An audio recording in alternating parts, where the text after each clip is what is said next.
Vamos a estudiar la cinemática del cuerpo rígido. En mecánica se puede definir un cuerpo rígido como un sistema de partículas tal que la distancia entre ellos permanece constante. Vamos a ver que esa condición, en principio aparente, alcanza para describir en su totalidad la cinemática y la dinámica de un cuerpo rígido. Vamos a usar como ejemplo, para lo que sigue de esta teórica, una bicicleta, separando dos partes. El cuadro de la bicicleta nos va a ayudar a describir la traslación y las ruedas de las bicicletas nos van a ayudar a describir la rotación. Luego vamos a tratar de escribir la composición de esos dos movimientos para tener el movimiento más general posible que pueda haber en un cuerpo rígido. Entonces, empecemos con la condición de rigidez. La condición de rigidez dice, en todo cuerpo rígido, la distancia entre cualquier par de puntos del sólido se mantiene constante. Esto quiere decir que va a haber, en general, tres movimientos posibles. Una traslación pura, eso quiere decir que una recta cualquiera del rígido se mantiene paralela a sí misma durante todo el movimiento, o sea, todos los puntos tienen el mismo vector velocidad en cada instante, y entonces podemos caracterizarlo por una velocidad v. Entonces, supongamos que tengo el cuadro de una bicicleta y acá estoy mostrando la distancia entre dos puntos. Si yo muevo la bicicleta hacia adelante o si yo muevo la bicicleta hacia atrás, fíjense que el punto rojo que marca que la bicicleta avanzó, entonces la distancia entre esos dos puntos del cuadro permanece constante. El otro movimiento que podemos describir es el de una rotación pura. En este caso, el cuerpo rota alrededor de un eje dado. Y acá ya dos puntos distintos no tienen en general el mismo vector velocidad. Entonces se puede caracterizar a todo el cuerpo rígido por su velocidad angular. Una forma de ver esto es, de vuelta, si ahora yo roto la rueda de la bicicleta, el ángulo entre dos puntos cualesquiera va a tener que ser constante, si no se deformarían los rayos. Pero eso va a describir sobre el rígido un campo de velocidades. ¿Qué quiere decir un campo de velocidades? Quiere decir que a cada punto del cuerpo le asociamos una velocidad que depende de la posición relativa. Por último tenemos el movimiento rototraslatorio, que es la superposición de una rotación y una traslación, o sea, un movimiento donde los puntos giran alrededor de un eje, pero ahora los puntos de este eje se trasladan todos con la misma velocidad. Entonces podemos verlo, por ejemplo, ahora en el movimiento del eje de la bici y la rueda se mueve alrededor de un eje que va avanzando. Acá les muestro con el GeoGebra que traté de reproducir el movimiento del eje de la bici que está en azul, digamos, el centro de la rueda, el eje de la rueda va avanzando y el punto rojo es el que describe un punto que estaría sobre la cinta blanca que le puse a la goma de la bici. O sea, un punto que estuviera sobre el extremo de la rueda de la bici. Fíjense que esa trayectoria que describe se llama cicloide. Entonces ahí podemos ver la superposición de los movimientos. Bueno, entonces ahora vamos a tratar de explicar todo esto que acabamos de ver en forma matemática. Entonces, esta caracterización que estuvimos diciendo antes, que es que en un rígido cualquier par de puntos se mantiene a una distancia constante uno del otro, lo podemos escribir de la siguiente forma. Si tenemos dos puntos y j, decimos que el vector r y j, que es ri menos rj en módulo, se mantiene constante. Fíjense que en el dibujo yo marqué un punto I y un punto J del rígido y luego dibujé el vector R y J. Lo que estamos diciendo es que el módulo de ese vector se mantiene constante.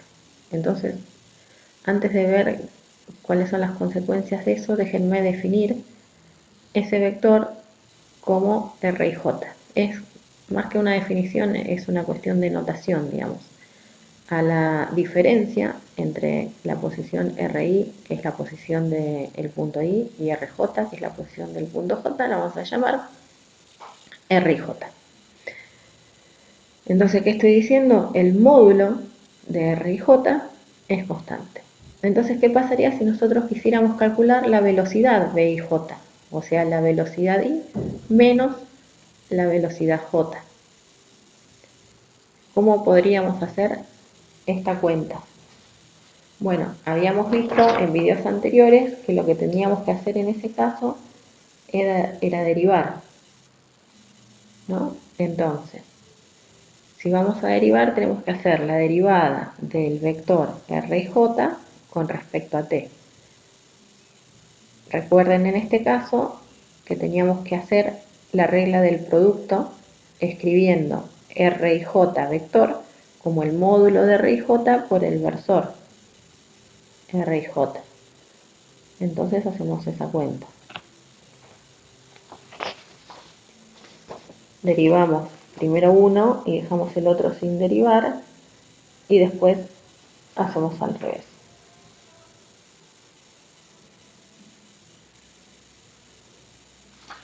Entonces, lo primero que vemos es que aparece la derivada del módulo de R y J, pero habíamos dicho que el módulo de R y J era constante. Esa es justamente la condición de rigidez. Es la única condición que nosotros tenemos para describir el rígido. Es la única condición que vamos a usar. Entonces su derivada va a ser 0. Con lo cual, la velocidad IJ va a ser solamente el módulo de R y J por la derivada del versor R y J. Ahora, si nosotros suponemos que estamos mirando las cosas, por ejemplo, desde J, si yo me parase en J, solamente podría ver al punto I rotar alrededor mío, porque si hiciera algún otro movimiento ya no sería cierto que la distancia es constante, ¿no? Entonces, lo voy a decir de vuelta. Si yo me paro en J, esto es importante, si yo me paro en J, el único movimiento posible que le puedo ver hacer ahí es una rotación alrededor mío. Con lo cual, el versor R y J lo podemos describir como el versor R que habíamos visto en coordenadas polares y cuya derivada era omega en la dirección del versor tita. Para notar acá que estamos hablando de un cuerpo rígido, lo que vamos a hacer es directamente esa omega, reemplazarla por una omega mayúscula. Pero la idea física detrás del problema es exactamente la misma. Entonces, la velocidad me va a quedar directamente omega por r. Y entonces puedo volver a reemplazar eso en la primera ecuación donde definí la velocidad VIJ como la velocidad I menos la velocidad J. Y si escribo eso, me va a quedar, fíjense, que la velocidad IJ, que era la velocidad I menos la velocidad J, va a ser además también igual a omega, que es la velocidad angular que va a caracterizar al rígido, por RIJ, que era RI menos RJ. Y esta ecuación va a ser muy importante para nosotros porque nos va a dar la velocidad de cualquier punto del rígido, teniendo como dato la velocidad de otro punto y la velocidad angular de rotación.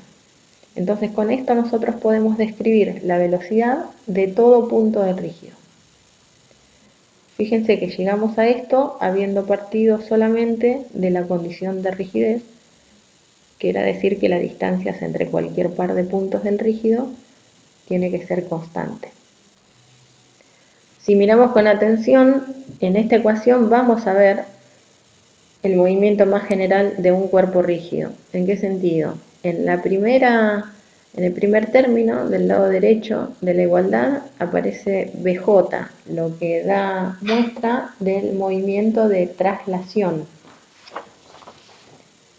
Eso sería, por ejemplo, la velocidad de J con respecto a algún marco de referencia. Y después aparece en segundo término omega por R y J. Esto representaría la velocidad de rotación de I alrededor de J. Con lo cual tenemos la ley de adición de velocidades. O sea, estamos describiendo el movimiento del punto I, o sea, de cualquier punto del cuerpo rígido, como una traslación más una rotación. Fíjense que esta ecuación además nos da el pie para ver si una distribución de posiciones y velocidades puede corresponderse con un cuerpo rígido o no. ¿En qué sentido estamos diciendo esto? Si yo, por ejemplo, ahora mirase el lado derecho de la igualdad, como tengo un producto vectorial, entonces el producto, el resultado de hacer la cuenta de omega vectorial R y J, tiene que ser perpendicular a omega y perpendicular a R y J. En particular, lo que estoy diciendo es que la diferencia de velocidades tiene que ser perpendicular al vector desplazamiento. Entonces, si esto no sucede, luego el cuerpo que yo estoy describiendo no podría comportarse como un cuerpo rígido. O sea que esta es otra forma de ver la condición de rigidez. Vamos a ver un ejemplo, pero en la guía tenemos más ejercicios que vamos a ir haciendo y que les propongo que ustedes hagan. A modo de ejemplo voy a hacer un ejercicio yo. Entonces, supongamos que tenemos un cuerpo con una forma arbitraria y en ese cuerpo voy a marcar dos puntos, un punto P y un punto Q, y a cada punto le voy a asignar una velocidad. Entonces, por ejemplo, tenemos el punto Q con una velocidad BQ y el punto P con una velocidad BP. Y nos preguntamos si eso podría representar un cuerpo rígido. Entonces fíjense que esta observación puede hacerse hasta gráficamente. Yo podría ahora dibujar la resta de las velocidades. Entonces, si hago eso, me va a quedar, dibujo de vuelta el mismo cuerpo, bueno, más o menos. Fíjense que si yo tengo que restar estos dos vectores, como apuntan en distintos sentidos, vamos a poner acá de vuelta Q y acá de vuelta P. Entonces la resta, si yo hago este menos este, va a ser un vector más o menos como este. Este sería la velocidad QP, o sea, la velocidad Q menos la velocidad P. Y RQP, recuerden que marcaba las posiciones de cada uno yendo de RP a RQ. Este sería RQP. Ahora, uno puede ver fácilmente que estos dos vectores no son perpendiculares, ¿no? Porque para que fueran perpendiculares, RQP tendría que venir por acá, así tendría 90 grados. Este ángulo es mucho mayor a 90 grados, ¿no? Si quieren lo podemos notar acá. Este ángulo alfa es mayor a pi sobre 2. Entonces, si hago eso, me va a quedar, dibujo de vuelta el mismo cuerpo, bueno, más o menos. Fíjense que si yo tengo que restar estos dos vectores, como apuntan en distintos sentidos, vamos a poner acá de vuelta Q y acá de vuelta P. Entonces la resta, si yo hago este menos este, va a ser un vector más o menos como este. Este sería la velocidad QP, o sea, la velocidad Q menos la velocidad P. Y RQP, recuerden que marcaba las posiciones de cada uno yendo de RP a RQ. Este sería RQP. Ahora, uno puede ver fácilmente que estos dos vectores no son perpendiculares, ¿no? Porque para que fueran perpendiculares, RQP tendría que venir por acá, así tendría 90 grados. Este ángulo es mucho mayor a 90 grados, ¿no? Si quieren lo podemos notar acá. Este ángulo alfa es mayor a pi sobre 2. Es decir, entonces, que RQP no es perpendicular a BQP. Por lo tanto, esa distribución del dibujo anterior no representa a un cuerpo rígido. Y en la guía después vamos a hacer más ejercicios de este estilo.